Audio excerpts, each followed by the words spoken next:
So turning around and having a look at the back quickly, all of our devices are turbine vents. So the way that that works is air goes from the environment and through this little air inlet at the back. I'm not sure if you can see that. And that goes through a turbine, so that's what generates all of our pressures and all of our flow. Just make sure that this is never obstructed if you're ever transporting the device on a bed or anything. Just make sure it's not obstructed because we need the air to get in there. Otherwise, turning around and having a look at the side, you've got your high pressure oxygen up here, and that just attaches up to a ball or to a cylinder. And then you've got your main power cable here. Depending on what device you've got, if you're ventilating on a T1, you've got 9 hours of battery time.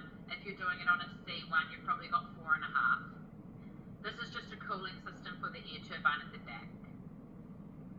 Turning around and having a look at the front, you've got the handle here so you can carry it. And the C1s have a handle as well, it's just not as robust. And most of the C1s will be positioned on a trolley. Alarm bar across the top, touch screen here, and then physical keys down the side here, as well as a rotary knob. Turning around, that's a little treaty from earlier, that's an adult expiratory valve. Turning around and having a look at the side here, this is where you attach up the breathing circuit. So you've got your expiratory port at the bottom here, that's labelled exhaust. Then you've got your inspiratory port at the top here, and you can see that both of these actually have little pictures with arrows identifying which one is which. And then you've got 2 ports here. These are for your flow sensor tube, so I'll show you how that attaches up. And then this is our nebulization port. And I just want to make it really clear that when you're ventilating neonates, you won't ever be administering pneumatic nebulizers. So you guys won't be needing this port in your neonatal population. If you are going to be administering any kind of nebulizer to a neonate, it should be done by Aerogen, not via a pneumatic nebulizer. So what we'll just do is go through and set up the circuit. So as you can see, this is what your expiratory valve, and probably depending on what environment you work in, is what most people are familiar with. So this is our reusable expiratory valve for pediatric and adult patients. So our coaxial breathing circuits, which you guys are probably all familiar with, can actually ventilate down to 3 kilos. But when you hit that kind of 15 kilo mark is when we recommend that you switch and start using our neonatal breathing circuit. And that's for lots of different reasons that we'll go through today.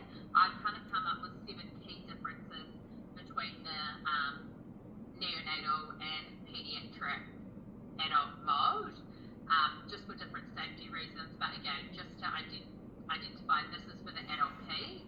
And then if you're going to be ventilating a neonate, what you'll need is a pink expiratory valve.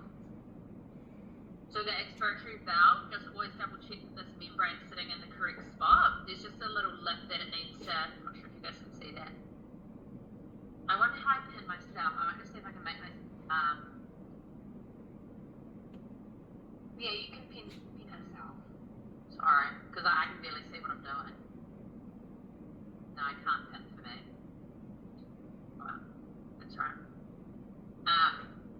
It just needs to line up with that little lip there. So the expiratory valve, which I'm sure you're all familiar with, goes into the expiratory port at the bottom and then turns around and locks to the right. If you're using our breathing circuits, every breathing circuit is exactly the same. It's going to be a dual limb because we're thinking about using humidified circuits on our neonates. So if you're ventilating a neonate, it should always be with active humidification. There's obviously some circumstances where you can ventilate with passive humidification, but we kind of don't really recommend that. Even if you're going to be waiting for Piper to come and pick up your little bugs or your little kids, if you can put them on a humidified circuit, it's going to be a lot better for them. So this just attaches up like normal. So your inspiratory limb is your blue one, and that goes up to your inspiratory port. And then your expiratory limb is your white one, so that's going to go up to your expiratory port here. If this was a wet circuit, which again we're pretending that it is, you just need a filter at this end, so in between the inspiratory port and the inspiratory limb of the ventilator. And that's just for a safety feature, so if for any reason that your patient can't breathe out by the expiratory limb, so say if it was blocked or occluded, the valve within the inspiratory limb would open and your patient would be able to breathe out into the device. If they were infected with anything, then that filter there is just going to stop those, like that bacteria or that virus getting into the internals of the ventilator, because it would need to be serviced at that point. Oh, sorry, I just said that like that. And then we'll start with the invasive setup. So then what you'll need is your flow sensor, and that just attaches color-coded as usual. So clear goes to clear and blue goes to blue. So I'll just attach that up.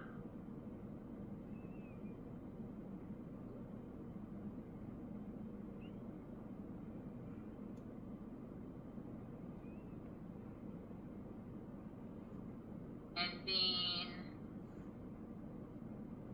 oh, I got this all tangled. No worries. This is the end of the breathing surface, so it's the Y piece. You're just going to attach your flow sensor up like so. Gorgeous. And then you would just attach that up to a breathing tube. And I'm going to attach it up to my little baby Tesla. Alright, we'll turn around and have a look at the front of the device now, get it all turned on.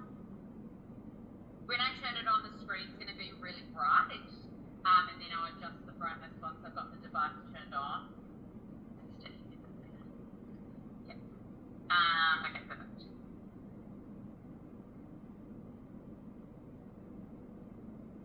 I'm sure you guys can't see this, but right now there's actually a QR code displayed on the screen. If you guys scan this QR code, it will take you to Hamilton's online learning and resource page. And there's some really great videos on there about how to set up a breathing circuit, how to do your pre-operational checks, how to manage a ventilated patient, and like how to monitor your alarms. And so depending on which device you're on, it will take you to a different resource page. So if you are using a C1 or a C1 Neo, it will direct you to those resources. So if you ever get stuck in the middle of the night and can't remember how to do the pre-operational checks, then you can scan that code and it will help you. Alright, so you can see we're sitting in the, that's better, isn't it? Yeah, perfect. Yeah, that's good. You can see we're sitting in the adult pediatric mode. If you have the neonatal software available on your device, which I'm assuming all of you do, you'll just click over into this neonatal tab. And you can see that I've just got some quick setups here. So I've got a pressure SIMV, just because we mainly ventilate with pressure in neonates. And that's just because most of our customers or most hospitals are using uncuffed tubes, and so pressure targeted ventilation generally works better in that mode. And then I've got an SIMV plus, and then I've got an NCPAP. So that's that different setup that we'll go through shortly. First of all, I'm going to skip the pre-operational checks for now with this invasive circuit. And then I'll do them when we get to the NCPAP. So just looking at the physical keys down the side to begin with, just giving you a quick orientation to the device. This is your brightness key, so it titrates between two different brightness levels. Lock screen key, locks the screen. Manual breath key, so you can use that to deliver an extra manual breath. Oxygen enrichment key. So this is one of the first significant differences between the neonatal and the pediatric adult mode, is that in this mode of ventilation, your FiO2 will increase by 25% of your previously set value. So say if I had my FiO2 set at 40%, when I press this increase O2 button, it will increase from 40% up to 50%, rather than if you're also a site that uses both the adult pediatric mode, you'd be used to it going from 40% as an example up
able to give you individualized support in terms of ventilation over the phone, and they'll be talking in the same terminology and the same software and the same setups that you guys are using as well.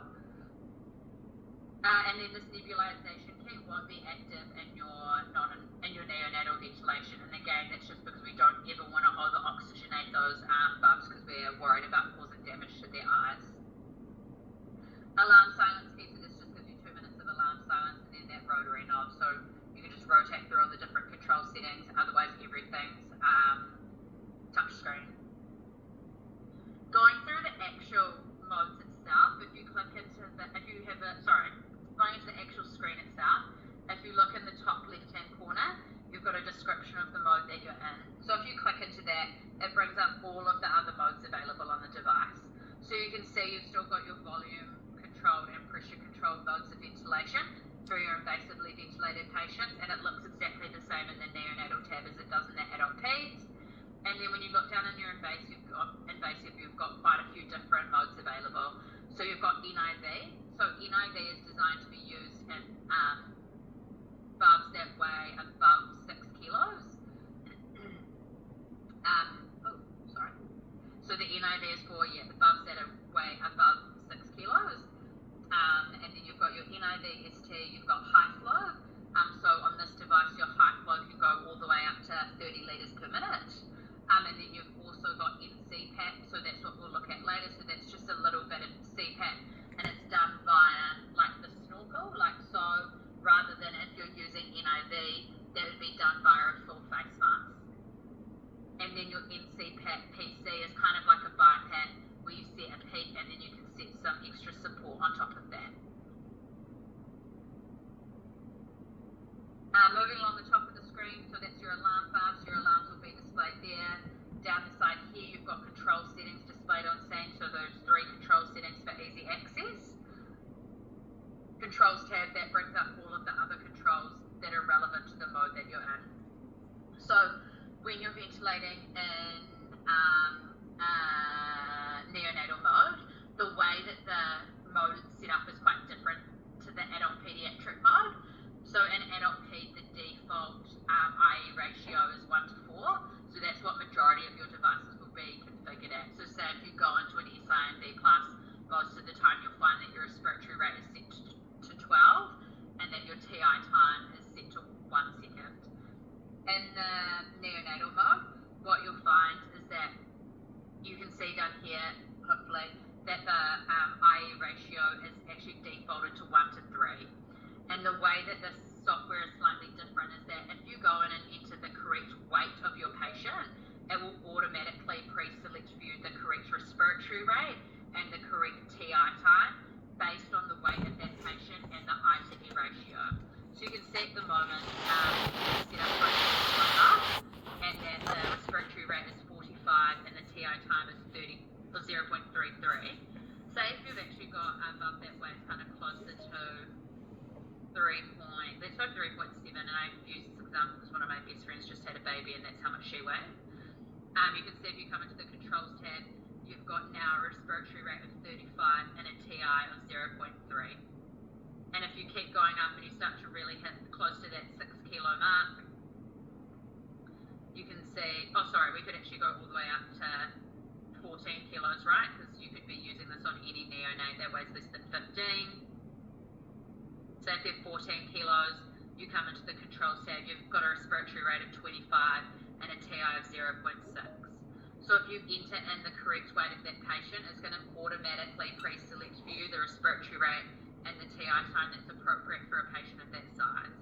So it's really good to know that there's some safety features built into the software, because I understand not everyone is going to be really familiar with ventilating neonates, and I mean you might have to tube the patient or place them onto NIV prior to being able to get in contact with Piper. So it's good to know that there's some safety features built in here to support you guys and that you can feel confident with the ventilation that you're providing. Also, just want to point out flow trigger significantly lower in neonates. So we're kind of looking at that 0.5 to 1 litre per minute for the neonatal flow trigger, rather than if you guys are doing adult peds, that would be 3 to 5. Moving along to your alarms tab down here, so still just monitoring 5 different So your apnea time, which is significantly shorter, down at 5 seconds, your tidal volume, respiratory rate, expired minute volume, and peak airway pressure alarms. And again, if you enter in the correct weight of your patient, that expired minute volume and that tidal volume will be automatically updated for you. You're obviously not going to be giving any child or any neonate drugs without the weight of your patient, so there shouldn't be any barriers or any reason why you can't enter the weight into the device. Moving along the bottom here, systems tab, this has just got some information about the device. The only thing that's important, this is in all settings, but definitely in neonates, is just thinking about how loud your alarms are going off. So we obviously always want to make sure for neonates that everything's low stimuli. So we could just turn this down so that we're not going to have really loud alarms blaring in their little ears. Events, so this is just your event log, so you can see the past 200 events that have occurred on the device. And then tools, that's nothing specific for you guys. So what we'll do is we'll just go through and we'll just pre-select. We're actually going to do, I'm going to do it in an SINV, even though, like I said, most commonly you'll be ventilating your neonates in a pressure SINV, and that's just because you can ensure better pressures when you've got an uncuffed tube. But I just want to show you the way that the device works when you enter in the correct weight of the patient. So say, I should probably just point out, with the neonatal mode, you're entering in the actual weight of the patient. You're not entering in height. It's the actual weight of the baby, which is very different than what you do in the adult pediatric. So we're just going to carry on ventilating my friend's baby, 3.7 kilos when she was born. And so you can see I've got above her waist 3.7 kilos, and with, that's got to be 5, is it? Yeah.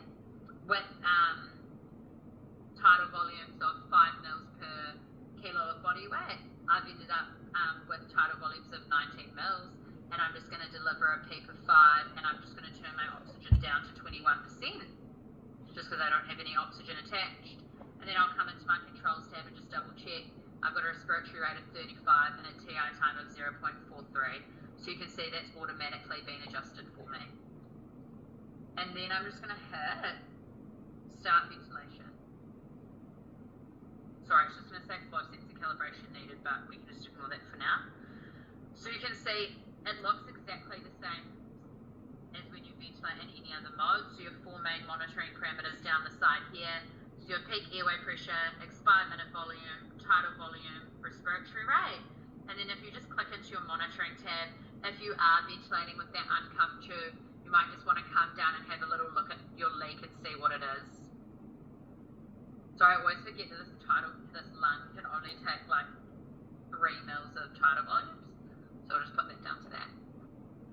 Otherwise, 3 waveforms through the main part of the screen, pressure, flow, volume, and then just those same 3 control settings here for quick setup, the controls tab and the alarms tab, so you can go through at any point and adjust it.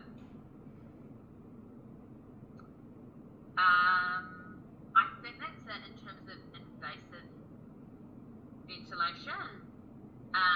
Now what I'm going to do is I'm just going to place the device in standby, so power, activate standby, and I'll just switch over and show you what it looks like for the neonatal setup. So most of our customers, if you're going to have a device set up, like in the neonatal software attached up to the circuit, you would have it set up to invasively ventilate a patient, do the pre-operational checks, and then it's much easier from this point to like decanter the circuit and de-escalate rather than having to go the other way. So that's what we would recommend. So what you're going to do is you'll get rid of the flow sensor. So take that off. Pull it off from the ports on the side, so you're not going to need the flow sensor at all when you're doing nasal CPAP. So you can get rid of that. What you will need though is a pressure line.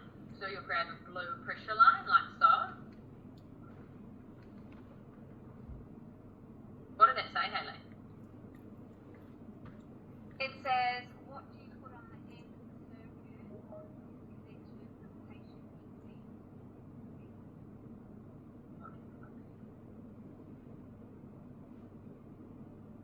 Who's asked that question?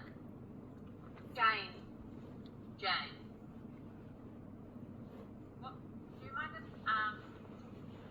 elaborating a little bit more on what you mean?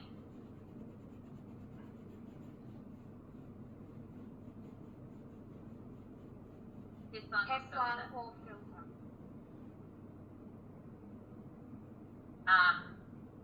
So I'm not sure if I'm going to answer this correctly because I'm not quite sure I understand the question.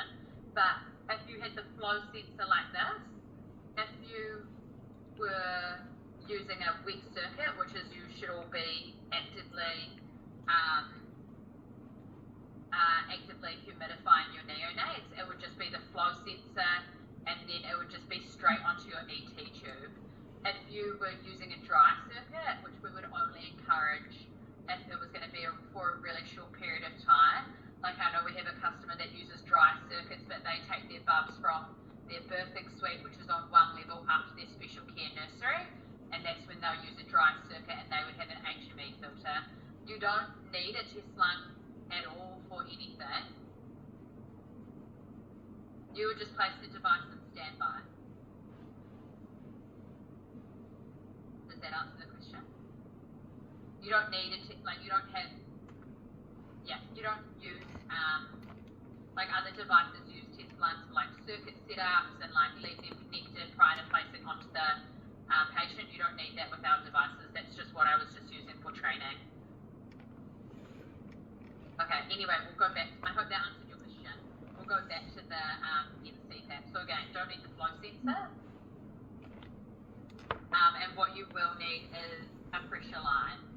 So if you're using our neonatal wet circuit, this will come in your pack with the whole circuit, and it will be individually wrapped. So you'll have everything for the invasive and NCPAP in the one circuit. So what you'll do is you'll just plug in the pressure line round on the side here. Oh, I'm just going to push that down. Round on the side here, up to the blue port that you normally attach your flow sensors up to. Then what you'll do is you'll come down to, and I'll just pull this up here, you'll just come down to the Y piece at the end. So you won't need this Y piece anymore as such, so you'll just pull out each limb. So pull off the inspiratory and then pull off the expiratory limb. And then what you're going to do is you're going to place the end of the pressure line into the inspiratory limb of the breathing circuit, and then you'll just attach up your snorkel, okay? Oh, that's not very good attaching now. Attach up your snorkel. Like so. Yeah, like so. Sorry. And just to be clear that this setup is to be used on neonates who weigh less than 6 kilos that you want to provide non-invasive ventilation for. So they call it NCPAP, and that involves the pressure line. So just the pressure line, no flow sensor. And so with NCPAP, what you're doing is similar to bubble, except you get real-time feedback about the amount of PEEP that you're providing and the amount of flow required to do so. So it's much more, it gives you a lot more information about the way that you're actually ventilating that little bub. Then what you'll do is you'll come up to, let me just pull this down again.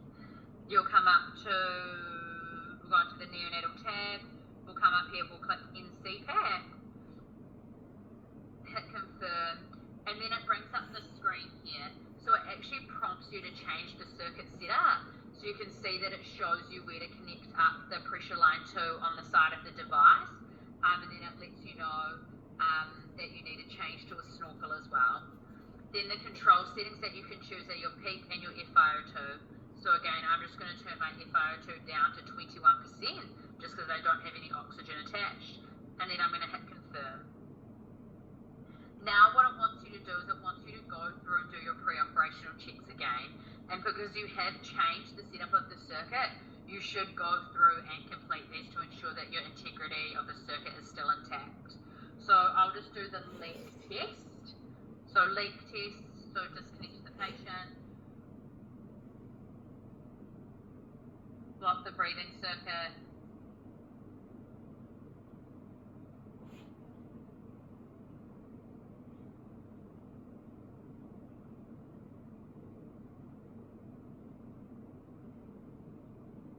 that green tick and the time and the date stamp, and then instead of having the flow sensor test, because we obviously don't have the flow sensor, we've just got a circuit test. So I'll just hit circuit, and it will just check the circuit.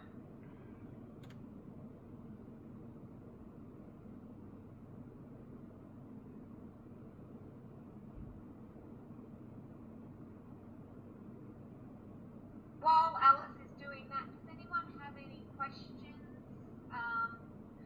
You can either unmute or type in the chat. I'm going to carry on if that's all right now that that's done. Yep. Perfect. So then in CPAP, you can go in and select your peak and your FiO2, and then again just make sure that you've got the proper weight set of the patient. I'm just going to turn it up to be like a 3.9 kilo baby and hit start ventilation. And so this is what it will look like. So it does look a little bit different. It's more similar to like your high flow setup where you have less waveforms available. And so here you can see the peak airway pressure, you can see the amount of peak that's being delivered, the amount of FiO2 that's being delivered, and the amount of inspiratory flow required to achieve that peak. So basically you're just providing the peak and the FiO2, so similar to CPAP or similar to bubble. If you go into modes and hit end CPAP and hit confirm, what you can actually do is you can choose a minimum rate and you can choose some pressure to be applied above that peak. So if your patient doesn't achieve the minimum rates, you might want to turn it down to like 10 so that they're not fighting or competing with the device. And then you can apply a pressure control or some pressure to each of those breaths. So that just acts as a minimum rate. And then it will give them a little bit of support. So it's kind of like a BiPAP, but in that kind of neonatal snorkel avenue or mask. Now I had Alice says, oh, sorry. Sorry, that's just a question. Yeah. Is it adjusting the inspiratory flow according to what the sensor is reading the peak to be? So it's adjusting the so what the pressure line is reading is that's where it's getting its information from, and it's adjusting the peak, it's adjusting the flow to ensure that that peak is being delivered. I had 7 key differences, and I've written them down somewhere, and now I can't find it. So I'm just going to try and remember them off the top of my head just to like summarize. But I might be going off topic a bit here, so hopefully I can do it. So one is that you set the actual weight of the patient rather than the height, which gives you the predicted body weight. The second one is that the FiO2 only increases by 25% of the preset value, not up to 100% for that 2 minutes. So again, if you set it at 40% and you press the increase FiO2 button, it would go up to 50% for 2 minutes and then back down to what you previously had it set at. There's no pneumatic nebulization. The IE ratio is defaulted to 1 to 3 in the software, rather than 1 to 4 or 1 to 2. So the default is 1 to 3, and if you enter in the correct weight of your patient, the TI time and the respiratory rate will automatically update for you. Number 5 is that your high flow is limited at 30 litres per minute. Number 6, which I hadn't told you, but now I've remembered, is that in the adult pediatric mode, the device can do leak compensation up to 260 litres per minute. That's actually capped in the neonate software, so it will only compensate up to 30 litres per minute, and that again is much more safer for bubs and patients of that size. And the 7th one, Annie, I have it here. I'll put it into the chat from all of the information you gave me. Yeah. So you've said ETS, leak compensation. Sorry, no, that's it. Yeah. ETS. So if you're ventilating a neonate invasively, just always remember that your expired trigger sensitivity should be set higher than what you normally would do. So if you, thanks Ash, I appreciate that. If you come into, let's just go back back into a P sign B plus, and hit confirm, and we're just going to ignore that. But you come into the controls tab and you go to your more setting. You guys can see here, is that screen brightness too bright? No, that's fine. No, you can't see, you just have to explain it. Can you not see anything? Can you drop down can you go into system and just make it darker? Yeah, I think hopefully it's close to its darkest.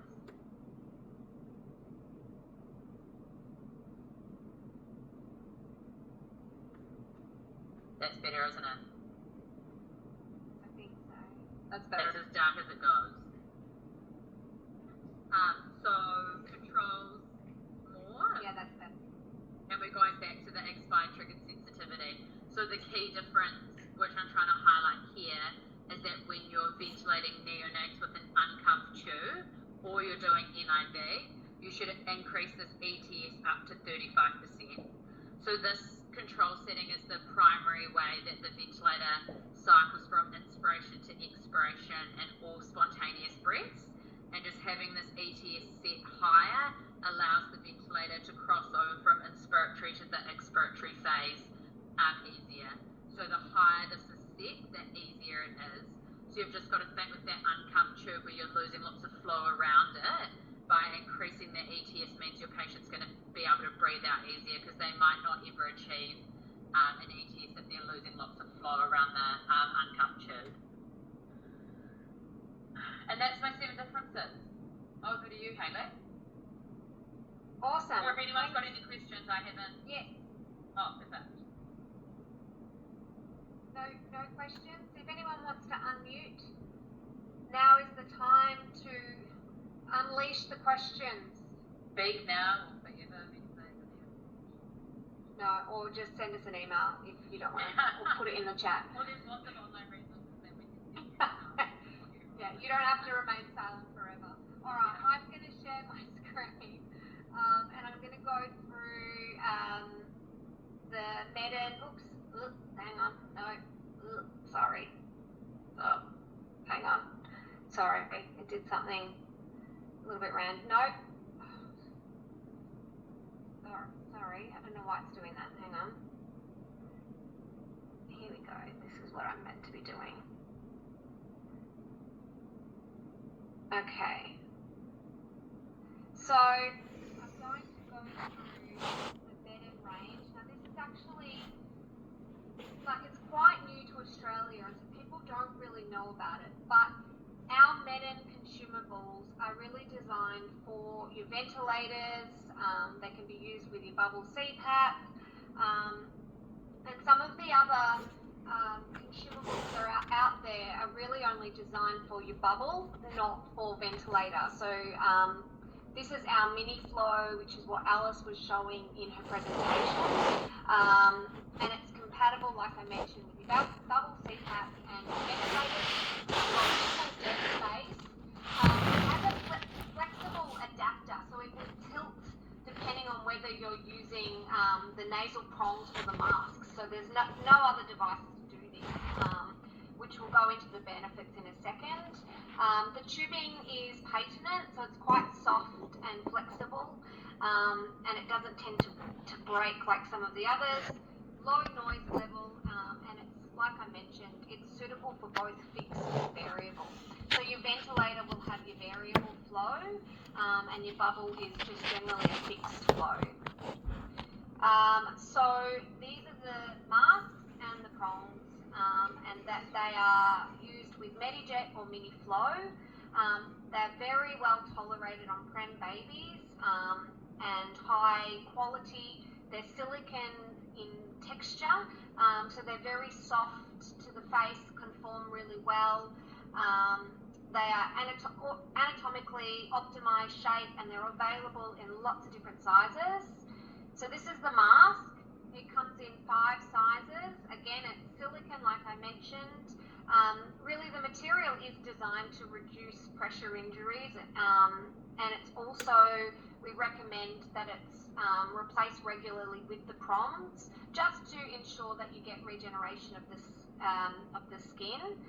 So with the mask, we recommend that you always select the smallest size for that optimal fit, and that will avoid any leaking. And in this instance, you would have the wider tilt in your mini flow. If you can see, I'll show you in a sec when we go through the presentation.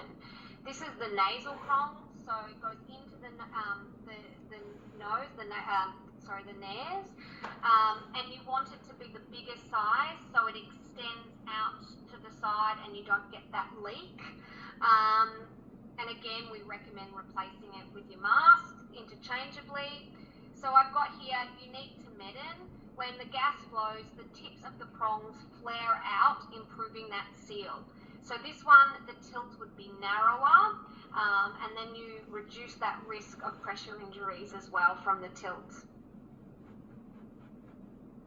We have the measuring tape, so it really does ensure that you get the right sizes for each of the masks, the bonnets, and the nasal prongs. And we have a whole range of sizes. So we actually have a really broad range of sizes just to ensure that we get the best fit, because if the bonnet doesn't fit as well, you can get slippage, which can then cause damage around the nasal prongs and that sort of thing. And these are all the different size bonnets, so you can see the measurements around that you would take and the sizes that we have, and it's all different color coded. Now we have a whole array of tools. So we've got a flow chart, we've got a presentation that really is how to optimally fit the Medin range. We've got videos, we've got application guides. So if you're interested in any of these guides, we're happy to email them out to you, and we're also happy to come and show you these in the flesh. So I just wanted to show you these, the mini flow here, and my baby. This will have a tilt.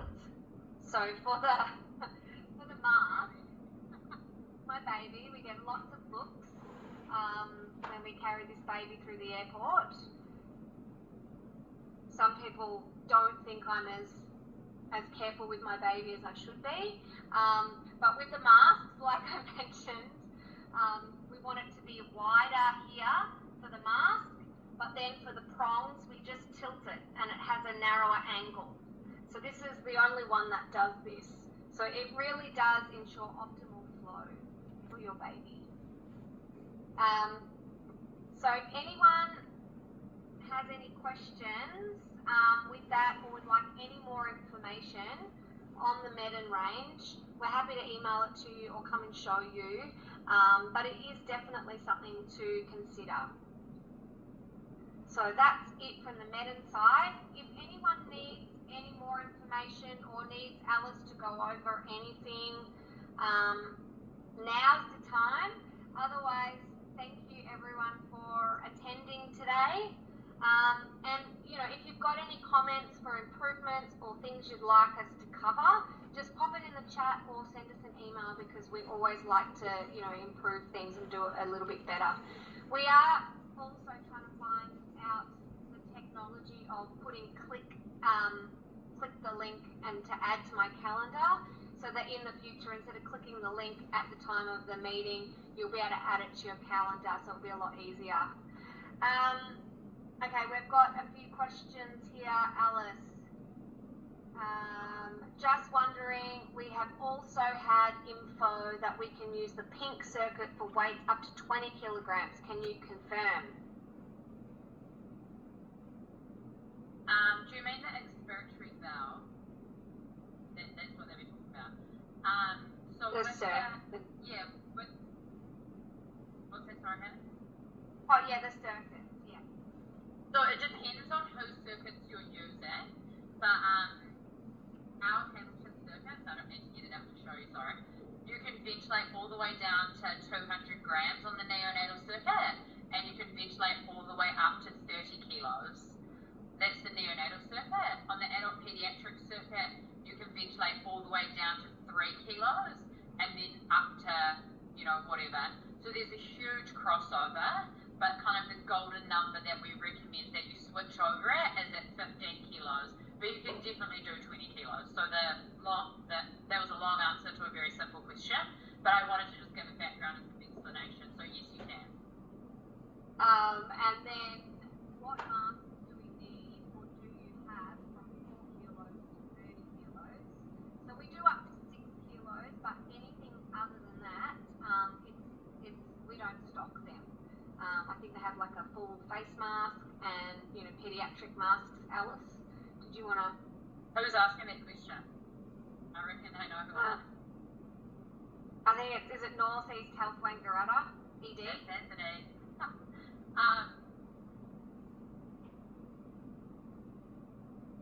I think I would have to, yeah. I would have to, and I haven't had an opportunity to look at that any further since we spoke. I think we could probably come up with recommendations of masks to use.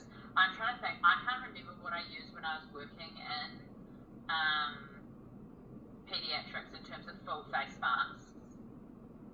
So I don't have a great answer for that question, but I will get back to you in an email, Anthony. I'm sorry, that's not a great answer. If anyone else is using the neonatal software, yeah, I was going to say that could recommend, that would be great. Yeah. Yeah. Jane, are you, by any chance, in your hospital at the moment?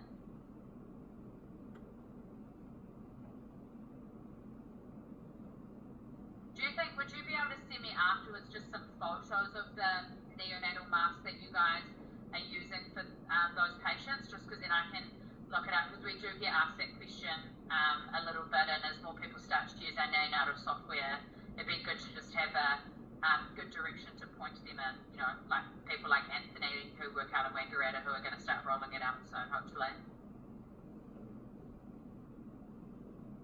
Oh, okay, perfect. Thank you.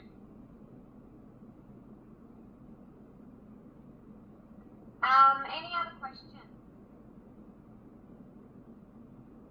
And just if you would like us to send any of those documents about the medin, just send an email or pop your email in the chat, and we can send that out to you. Otherwise, thank you everyone for attending. We really appreciate it, and we'll send out the dates that we've got coming up out soon. Awesome. Thank you, everyone.